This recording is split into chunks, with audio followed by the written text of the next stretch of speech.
Exactly రాజకీయం చేయాలి కానీ మరీ ఇంత దిగజారుడుతనంగా కాదు. ఒక్క మున్సిపాలిటీ కోసం విలువలన్నీ విడిచేసి నిస్సిగ్గుగా గడ్డి తినడం రాజకీయ నాయకుడి లక్షణం కాదు. ఇటు రాజకీయం అంటే హుందా చేయాలి, దమ్ముంటే ప్రజాక్షేత్రంలో గెలిచి చూపించాలి. అంతేగాని ఇలా దొడ్డిదారి బరి తెగింపు కరెక్ట్ కాదు. డబ్బు పారేసి మంత్రి పదవి కొనుక్కున్న వివేక్ క్యాతనపల్లిని కూడా బేరం ఆడొచ్చని కలలుగన్నాడు.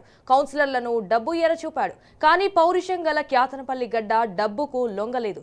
ఆత్మాభిమానం ఆత్మగౌరవం గల క్యాతనపల్లి కౌన్సిలర్లు గులాబీ పార్టీ వెంట సుమన్ వెంట నిలబడ్డారు. అదే మంత్రి వివేక్ కడుపుమంట. అందుకే చెన్నూరు నియోజకవర్గంలో అచ్చంగా అరాచకమే చేస్తున్నాడు. కేవలం ఒక్క మున్సిపాలిటీ కోసం సామధాన భేద దండోపాయాలన్నీ ప్రదర్శిస్తున్నాడు.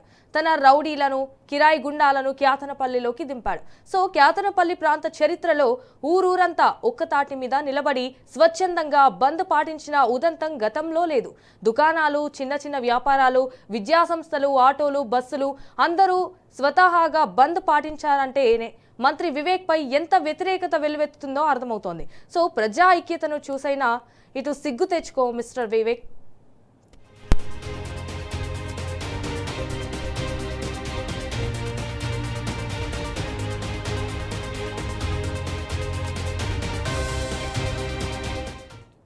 వాస్తవానికి క్యాతనపల్లిలో కాంగ్రెస్ పార్టీ ఘోరంగా ఓడింది. సో ఇటు బీఆర్ఎస్ సిపిఐ కూటమి విజయ దుందుబి మోగించింది.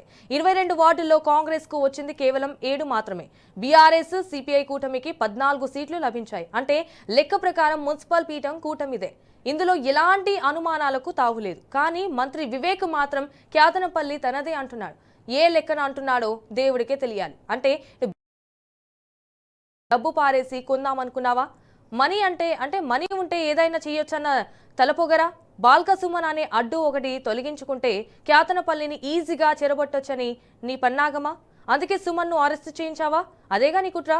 సో నీ పార్టీ కిరాయి గుండాలతోనే రాళ్లు వేయించి పోలీసుల తలలు పగలగొట్టించి ఉల్టా సుమన్ మీదనే కేసులు పెడతావా?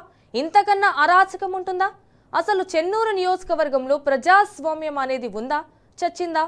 ఆన్సర్ చెప్పు మిస్టర్ మినిస్టర్.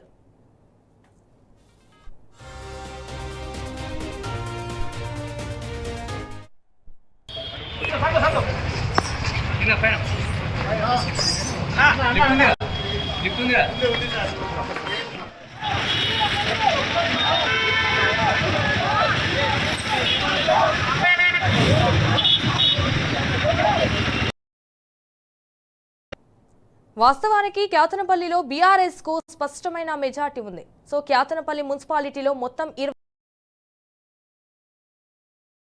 ఢంకా మోగించగా ఇటు సిపిఐ 4 చోట్ల విక్టరీ కొట్టింది. అంటే గులాబీ కూటమికి 14 మంది కౌన్సిలర్లు ఉన్నారు.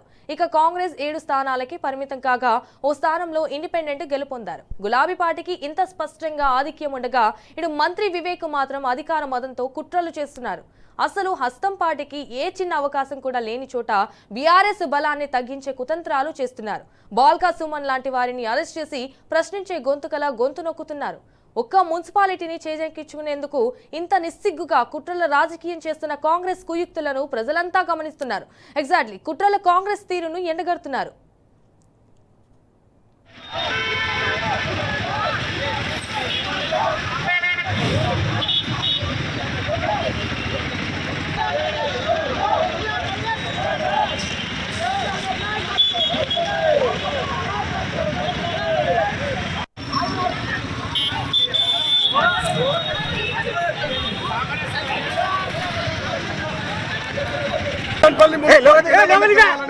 కుట్రపూరితంగా చేస్తున్న కథ. నేను జైలు పోయినా కూడా క్యాతనపల్లి మున్సిపాలిటీలో వివేక్ గెలవలేడు. ప్రజలన్నీ గమనిస్తా ఉన్నారు. జై తెలంగాణ.